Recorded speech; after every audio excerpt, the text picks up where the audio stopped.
Okay, for today's video, nagbuil tayo ng Evo helmet. Ngayon nahihirapan ako pagka madilim na dahil nga ito yung natin, lens natin. Yan. So papalitan natin. So nanood lang ako sa YouTube kung paano. Napakadali lang pala. Ganito lang oh. 'Di ba? Ito, meron dito switch. Boom.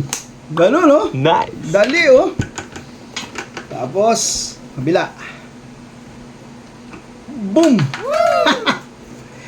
Easy peasy! Yun na!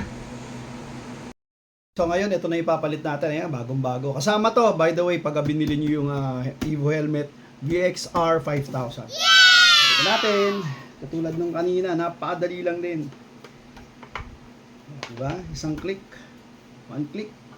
Tabit. Tapos pe-press nyo lang ganun. Balik.